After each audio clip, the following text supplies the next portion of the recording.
The whole Roquan Smith situation is something that's been hanging over like a cloud the heads of everybody involved with the Chicago Bears for months now. Obviously, the organization. What are you going to do with him long term? Are you going to re-sign him? Are you going to give him the big massive extension that he wants? Then you've got the contract holdout. Then you've got the lack of trading him. Bears fans wondering, is Roquan really worth the money? If he is, why haven't they given it to him already? If he's not, why have they gotten rid of him already? And it's been a conversation that's been going on for a while. And we certainly got our definitive answer yesterday about the whole Roquan Smith situation. This was, up to this point, the biggest move of the Ryan Poles regime, period. Not hiring a head coach, not, trying to sign Larry Ogunjobi and then he fails the physical, not any of the draft picks, not any of the other signings, not trading Robert Quinn away. This right here was the biggest move of the Ryan Poles era to date, period. It's fascinating. But to sum up what happened here, the Chicago Bears send Roquan Smith to the Baltimore Ravens and in return get A.J. Klein, whatever, and a second and fifth round pick in 2023. And that's what's got everybody tantalized and excited. That's what everybody's focusing on because that's what's viewed as the most important thing. Now, when you look at this deal from a Baltimore Ravens standpoint, that's a team that every year has some compensatory picks. So trading away potentially a late second round pick for them really doesn't matter all that much. It's not a tremendous loss when they could say, what's the chances of us getting somebody like a Roquan Smith at that point in the draft anyways? And the fifth round pick, same thing. It's a fair point. And the Ravens are looking at this, I'm assuming, and saying, hey, our division is gettable. It can get got, and we could be the ones to get it. And I agree with that assessment. And they probably are also looking at the landscape of the AFC as a whole, and they're saying, you've got the Bills and the Chiefs, but we feel like we could get right into that mix and be a real threat. I'm not sure that I would go that far, but they're in a spot, the Ravens, where they've got to reasonably go in. And trading for Roquan Smith is the type of going-in move that needed to happen for them.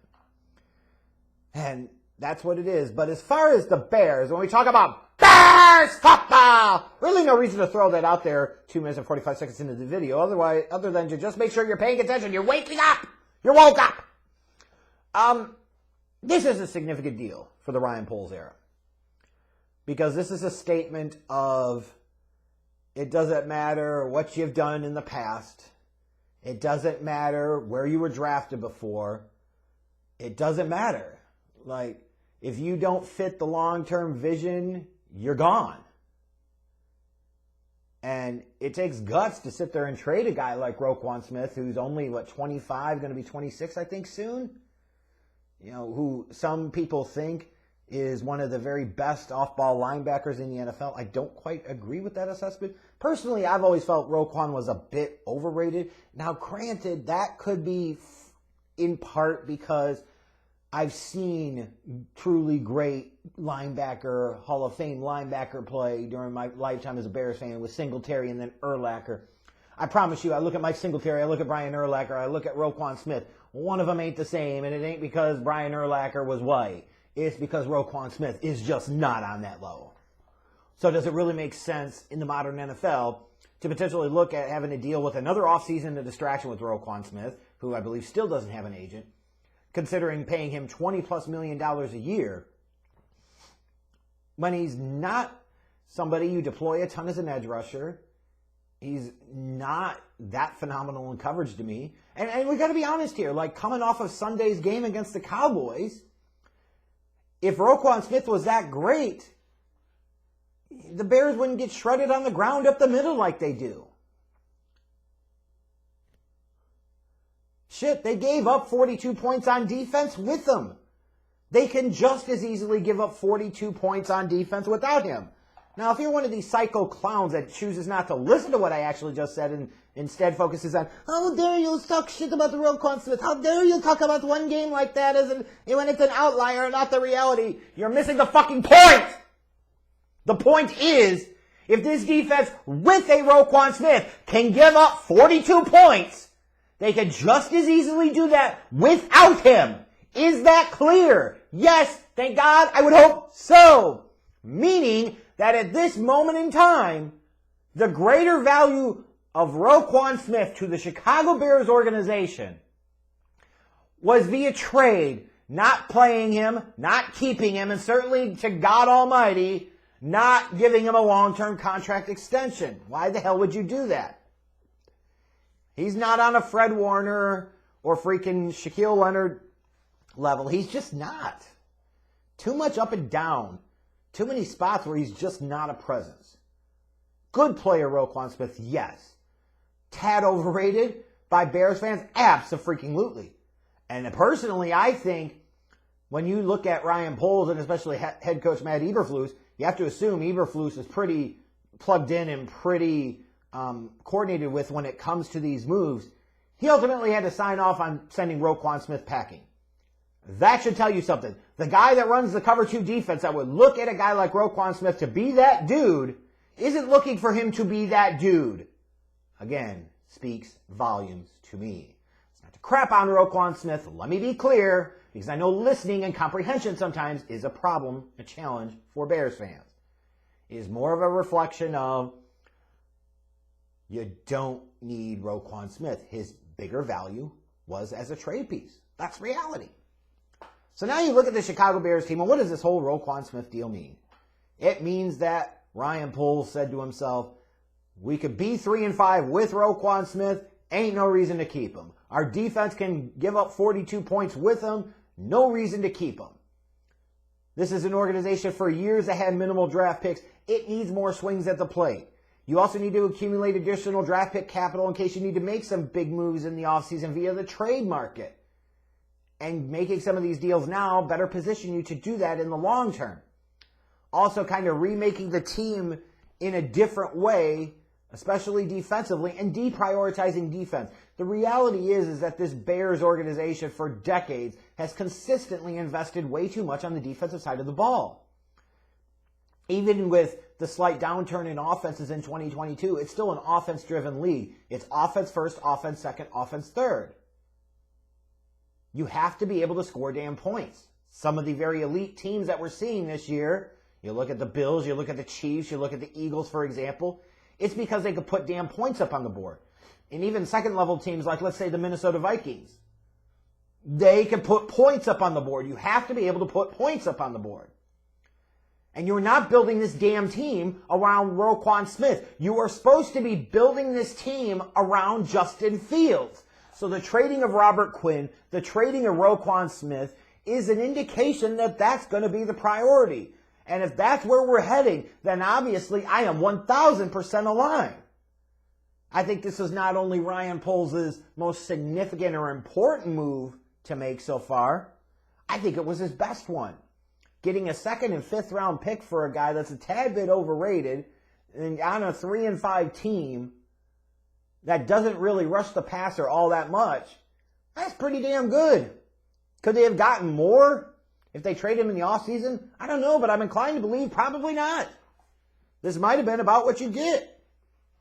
So, yeah, I no matter how it works out, at this moment in time and continually, because of what it represents, I 100% defend Ryan Poles and his decision to trade away Roquan Smith.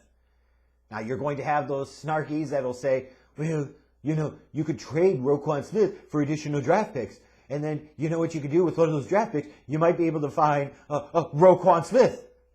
Like Roquan Smith is Roquan Smith. But these draft picks could be anything. They could even be a Roquan Smith. And look, I get it. But damn it all. You have to change course. You have to change tactics here. This shit wasn't working.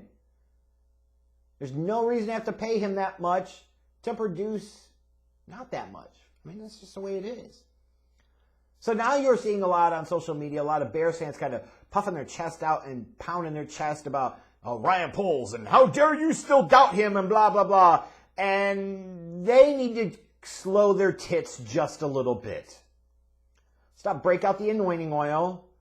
Well, let's pump the brakes. Because accumulation of draft picks is one thing.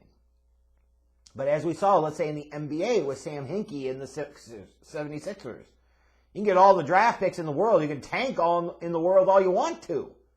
That don't necessarily guarantee shit.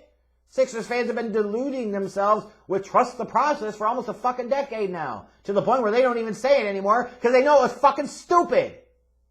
Yeah, he got a shit ton of young players and draft picks, but when you look at who he invested in, it was like fucking Jerry Krause on speed. It was Nerlens Noel, it was Jahlil Okafor, it was Joel Embiid, and you're like, well, he drafted Joel Embiid. Yeah, it was only his third crack in 3 straight years at drafting a damn center. Fuck, of course, at some point the guy you would hope it will work out. What, 1 out of 3?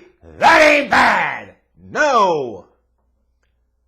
Same organization that could have just stayed put where they were a few years ago and drafted Jason Tatum, but instead traded up to number 1 to get Markelle Fultz. The point I'm getting at here is the concept of the Madden shit of like, I'm going to trade away all these players, I'm going to get all these draft picks, and then I'm going to make myself a winner.